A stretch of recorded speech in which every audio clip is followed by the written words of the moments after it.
কাঞ্চনডাঙ্গার গঙ্গারামকে নিয়ে। বয়সে বড় হলেও মনটা ছিল খুব সরল ও নিষ্পাপ। গঙ্গারামের মা অতি কষ্টে খইমুড়ি বিক্রি করে সংসার চালাতো। গঙ্গু, কোথায় গেলি রে? ওহ, এই ছেলেটাকে নিয়ে আর পারি না, কোথায় যে যায়। গঙ্গারামের সরলতার জন্য গ্রামের ছেলেরা তার পেছনে লাগতো। হো মা, দেখো ওরা আমাকে খেপাচ্ছে। গঙ্গু গঙ্গু। এই, তোদের খেয়ে দিয়ে কি কোনো কাজ নেই? সারাদিন ছেলেটার পিছনে লাগছিস, যা তো তোরা এখান থেকে। গঙ্গারামের মায়ের বকাতে ওরা সবাই পালিয়ে গেল। কবে যে তুই সমস্ত কিছু বুঝতে শিখবি? কি হলো মা? না রে, কিছু না, চল ভেতরে চল। পানডাঙ্গার সীমান্তে পানপুকুর বলে একটা বড় পুকুর ছিল। সেখানে ছিল একটা পানের বরজ, কিন্তু গ্রামের কেউ সেখানে যেত না, কারণ সেই পানের বরজ একটা ভয়ানক রাক্ষসী পাহারা দিত।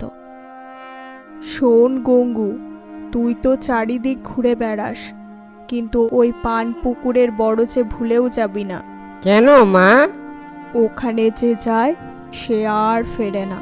পান পুকুরের জলে একবার যে নামে সে আটকে যায়। তারপর ওখানে পাহারা দেওয়া সেই রাক্ষসী তাকে গিলে ফেলে। তুই কোনোদিনও ওখানে যাবি না। ঠিক আছে। কিন্তু একদিন মায়ের কাছ থেকে বকা খাওয়াতে গঙ্গারামের তো খুব রাগ হলো। মা, তুমিও আজ আমাকে বকলে? আমি থাকবো না, আমি চললাম। দাঁড়া বাবা, আমার কথাটা শোন। গঙ্গু, ঘাট হয়েছে আমার, আর আমি বকবো না, শোন। কিন্তু গঙ্গারাম কোনো কথা শুনল না। হাঁটতে হাঁটতে সে চলে এলো একেবারে সেই পান পুকুরের পাড়ে। সূর্য তখন যায় যায় করছে। এ কি, আমি তো পান পুকুরের কাছে চলে এলাম। মা তো এখানে আসতে আমাকে বারণ করেছিল। কিন্তু জায়গাটা কি সুন্দর, কত সুন্দর পান ধরেছে, একটা খেয়ে দেখি তো। এই বলে সে পানের বরজ থেকে টুক করে একটা পান তুলে খেয়ে নিল।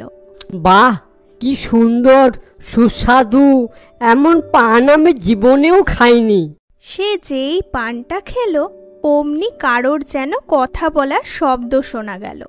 পান খেয়েছে দিদি, ও পান খেয়েছে। হ্যাঁ, এবার ওই আমাদের মুক্ত করতে সাহায্য করবে। শুনছো?